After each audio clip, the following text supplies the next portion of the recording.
have board games become too complicated, too complex from that perspective, from the narrative of what they're trying to do?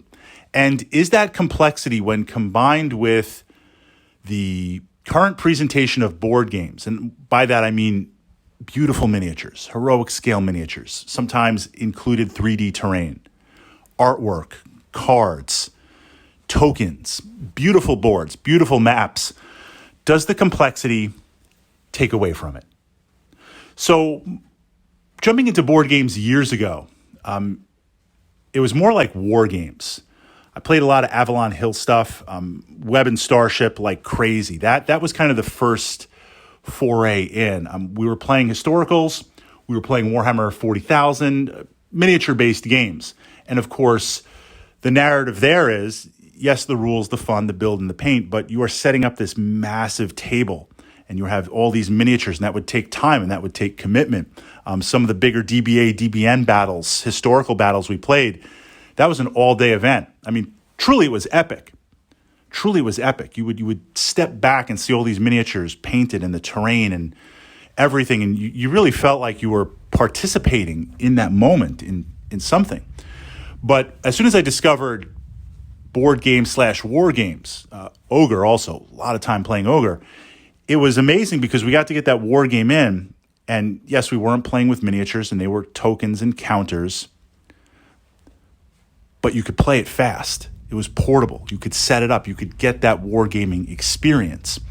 And from there, years later, I jumped into board games as a way to kind of supplement that D&D experience. Now, what we see with Dungeons & Dragons, and I say Dungeons & Dragons, but this could apply to any role-playing game, you have a quest, you have a level of complexity, but the magnetism for me for role-playing games is the discovery. I don't really know what's going to happen. I'm going to be surprised by opening that chest, by opening that door, by figuring out what the quest is, by figuring out what the plot line is, and through my character, resolve that story. So jumping into board games, early board games like Hero Quest, although it certainly has been re-released, and later on Descent, first edition, it was a way to, again, try to capture that RPG D&D feeling, but in something that played much faster. I mean, Descent First Edition takes a while to play, but it's still quicker than an RPG, and there's no prep time. And of course, then as things went cooperative type games, playing that. So from that perspective, I always viewed a board game as a enclosed, encapsulated version of a war game or a role-playing game. And the level of complexity was about medium. I mean, yes, there are some very heavyweight type games. I mean, Magic Realm is one of them with what it's trying to do. But for the most part, most of the games were fairly straightforward. I won't say full beer and pretzels, but fairly straightforward for what they were trying to present. Now we accelerate. And it seems like a lot of board games are trying to be complex for the sake of complexity. Like that's going to deliver. They're trying to deliver this powerful type experience, this powerful type simulation. And at first I thought it was, and I know I'm generalizing a little bit, I'm not talking about something like Zombicide, flip a card, move some miniatures around. But I think what is driving it is this idea of the complexity of video games, digital medium, where you have these digital games that have a tremendous amount of complexity, but the calculations, the effects, the things that can happen to you are all handled literally by the code, literally by the console, the computer, whatever it's going to be. You just have to interact.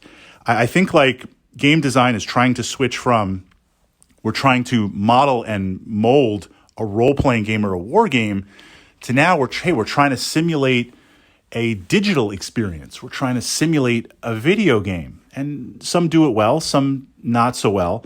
But I wonder with that level of complexity if it's breaking immersion. So this is the question for you, the board gaming enthusiasts. Is that level of complexity breaking the immersion and breaking what we're taking advantage of in modern productions?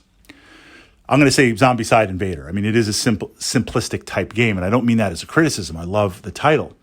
But we have these games, or let's even jump in. Here's a great example. Zombicide Invader or Nemesis. kind of on a sci-fi kick. You just set these games up, and they look fantastic.